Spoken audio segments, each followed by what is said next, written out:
How to Create the Universe, The God Series Book 32, by Mike Hockney. This free audiobook series has been brought to you by the Foundation of Illuministic Guides. Contact the Foundation publicly as The Phoenix at tinyurl.com/foundation322. Check our foundation page at tinyurl.com/foundation323, and we have a posting group with many books and resources at tinyurl.com/foundation324. For the complete books that will be covered in this series, see tinyurl.com/Hockney322. Remember, there are many truths within lies and lies within fact. Truth is relative to the observer. The sign of a seeker is the quest for the truth. In that sign you shall conquer. Find the path in your own quest for the Gnostic grail of illumination. Choose wisely. We will be watching you. In a Hockney, Chapter 13, The Picture of the Universe. One of the reasons why Newtonian physics was much more successful than Leibnizian physics was that it was much easier to picture what was going on. The following animation, you can searching for it on Google by typing, a mechanical wave created by each point moving in its own circle, by no means captures the essence of ontological mathematics, but it certainly succeeds in giving the flavor of what is happening. Take a good long look at it.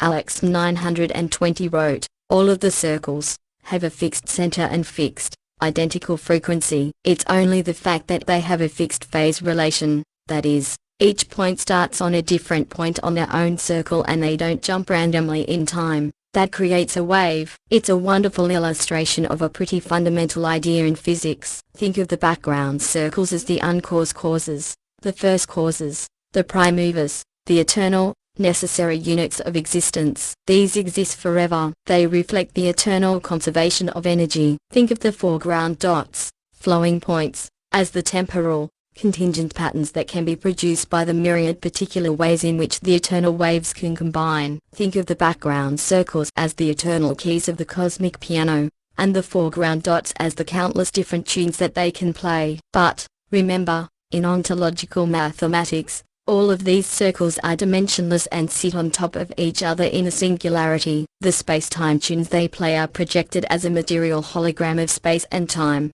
and the frequency tunes they play are minds interacting with the material world. The genius of John Bell. The concept of measurement becomes so fuzzy on reflection that it is quite surprising to have it appearing in physical theory at the most fundamental level.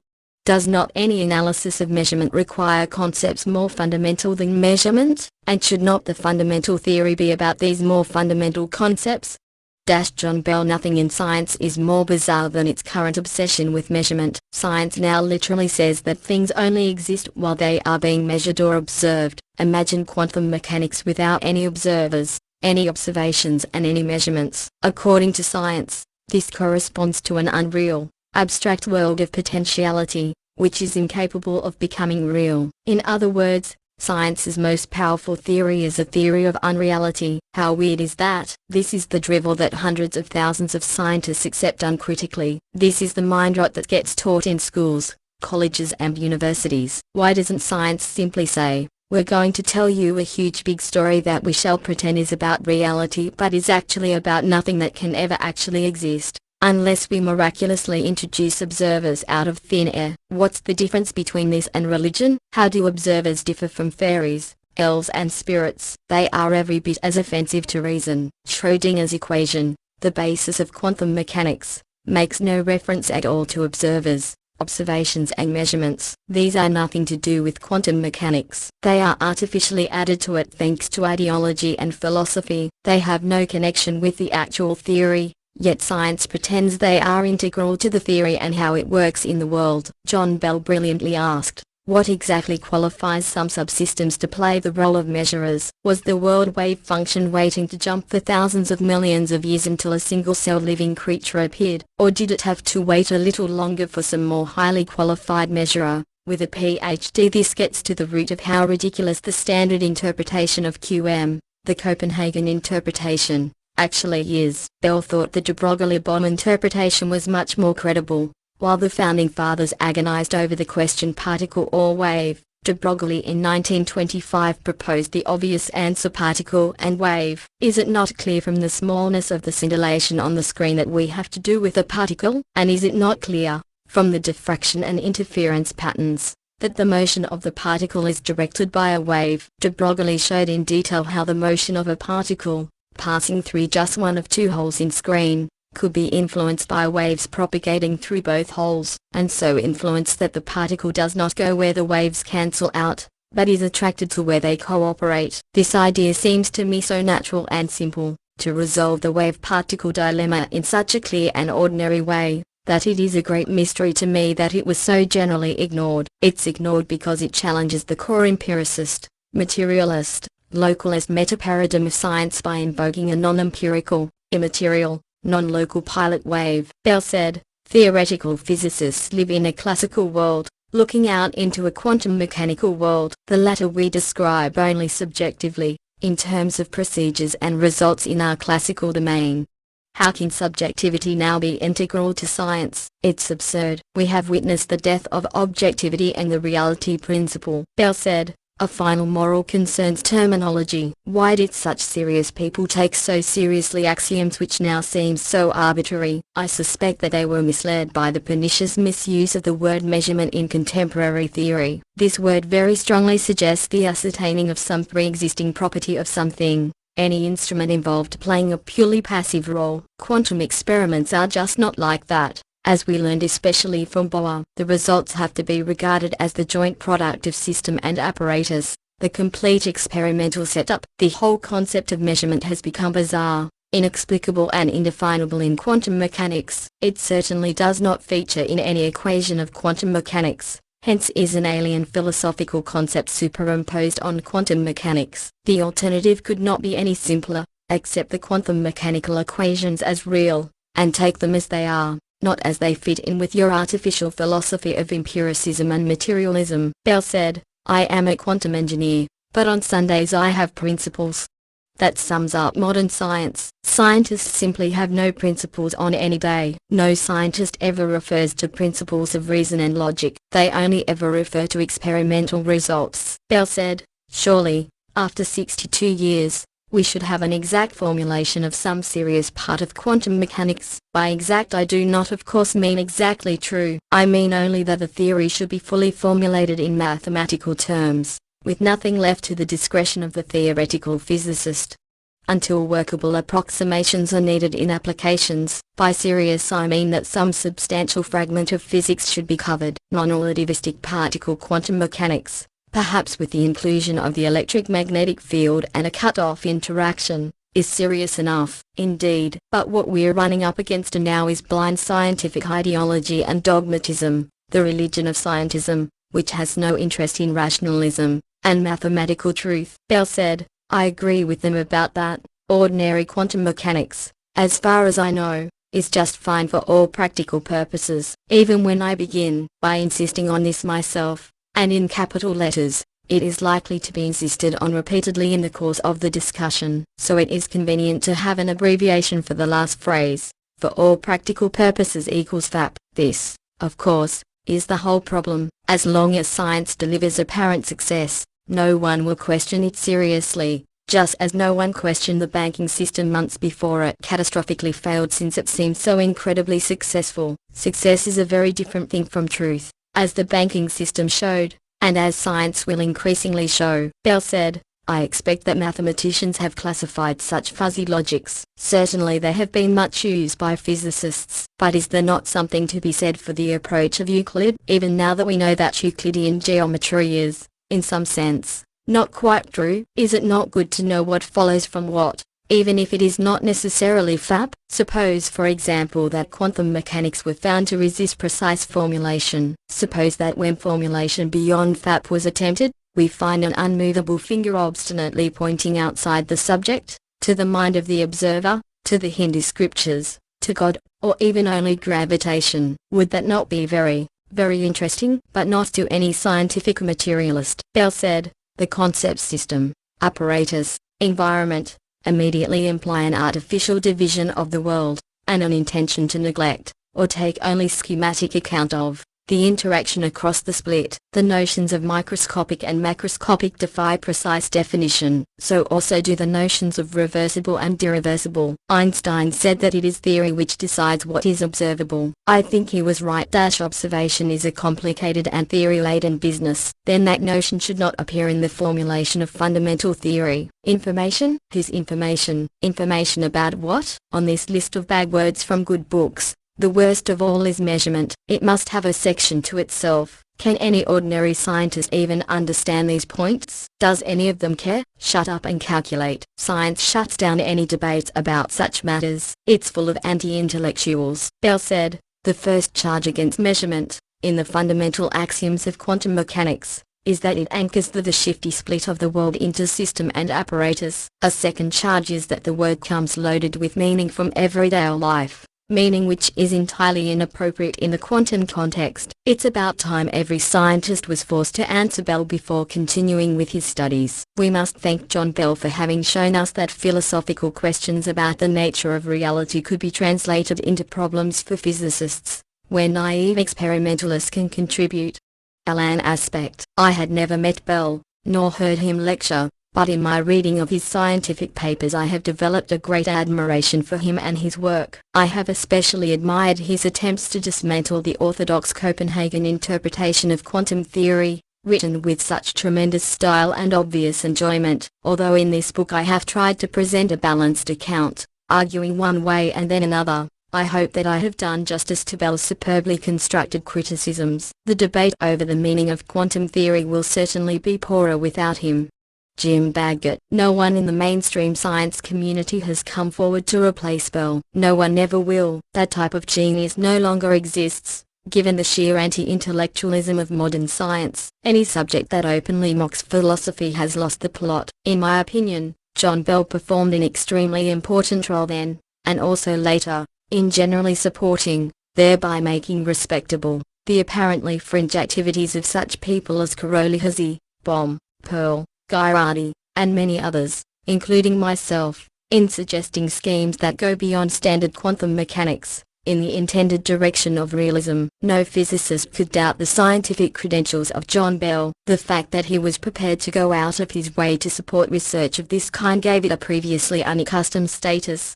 Roger Penrose. It's about time Roger Penrose became an ontological mathematician. Apart from Max Tegmark, he's the only scientist who could ever understand our work. Ontological mathematics, in case you haven't realized it, is all about restoring realism to science, about ensuring it obeys a reality principle. It was John Bell who investigated quantum theory in the greatest depth and established what the theory can tell us about the fundamental nature of the physical world. Moreover, by stimulating experimental tests of the deepest and most profound aspects of quantum theory, Bell's work led to the possibility of exploring seemingly philosophical questions, such as the nature of reality, directly through experiments. And this was just Bell's hobby.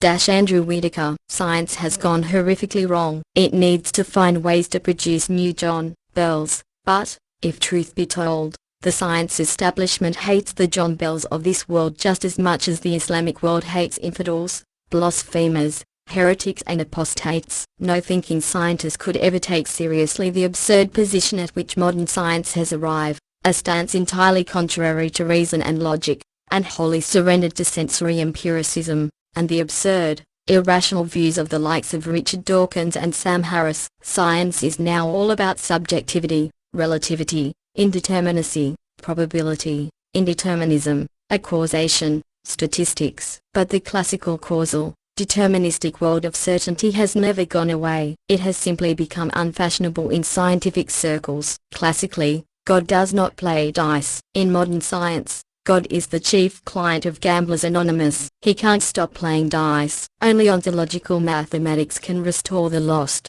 classical, objective worldview to science, and resurrect objective reality and the reality principle. The speed. If everyone on Earth were asked to walk 10 kilometers, they would accomplish the task in an enormous range of times. Some are toddlers, some are old and feeble, some have walking sticks, some are athletes, some are speedwalkers, some are morbidly obese, some have breathing troubles, or muscular problems. There are specific reasons for why people take the time they do. But what about the world outside space and time? The world of eternal necessity. What's the deal with speed there? Everything must in fact move at exactly the same speed. There is no sufficient reason why they shouldn't. There is no reason for things to move at variable speeds, or random speeds. There is no reason for some things to be fast and others slow. There is no reason for anything to speed up or slow down. And is this not entirely consistent with the first law of motion? Things will travel uniformly forever at the same speed. Such is the intrinsic rational nature of analytic sinusoids that their frequency is always exactly counterbalanced by their wavelength. All electromagnetic radiation travels at exactly light speed.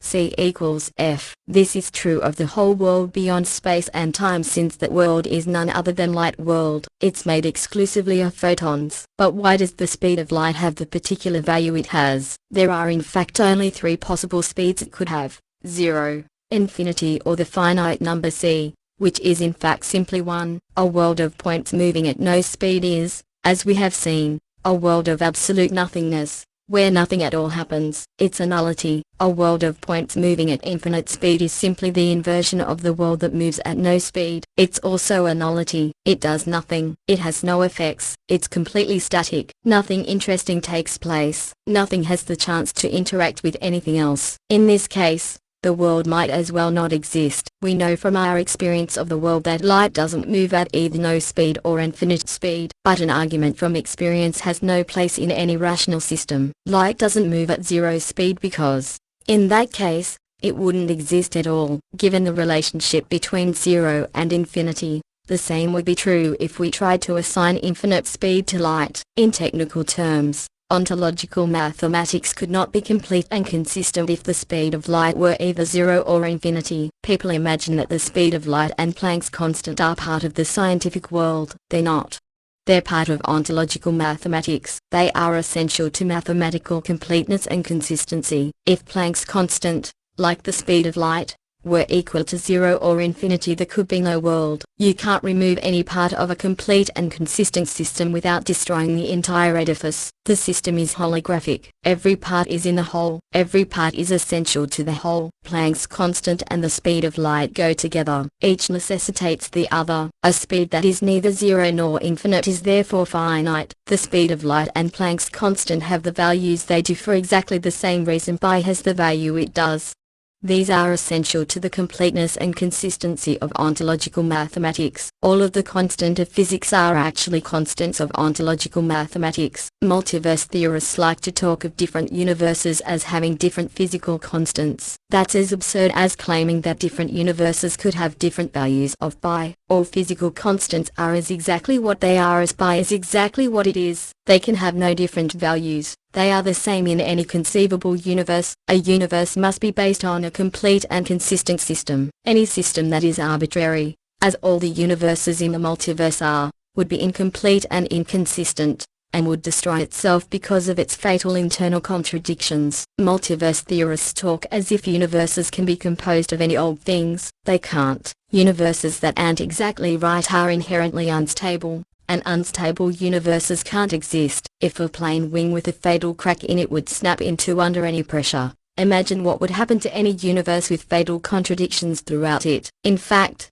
such a universe would be impossible in the first place. The whole notion of the multiverse is mathematically and scientifically ridiculous. It's extraordinary how such idiotic ideas get taken so seriously, with no regard to reason and logic. The multiverse is something appealed to by statisticians and randomists with no regard to the ontology and epistemology of these hypothetical universes. Only unthinking, irrationalist empiricists could come up with multiverse theories. Never forget, science wages a war on reason and rationalism, on mathematics, in favor of the senses and empiricism, revolving around sensory experiments, and excluding logic and intellect, and denying the reality of mathematics. You cannot be both a scientist, an empiricist, ruled by the senses, and a mathematician, a rationalist, ruled by reason and logic. That's a category error. It's absurd for science to be based on math, while rejecting the reality of math. You have to make a very simple choice. Can you apprehend ultimate reality with your senses or your reason? Is ultimate reality sensible or intelligible? Everything you do to understand ultimate reality will depend on what you are going to use to address it, your feelings, mystical intuitions, senses or reason. Well, what shall it be? Our stance could not be clearer. Ultimate reality is rational and intelligible, mathematical, and reason and logic, and intellectual intuition are the only means you have to approach it. Your feelings are 100% useless. Your faith is 100% useless. Your mystical intuitions are 100% useless. And your senses are 100% useless. Science, when it comes to ultimate reality, is 100% useless. Science needs to be ditched and replaced by ontological mathematics.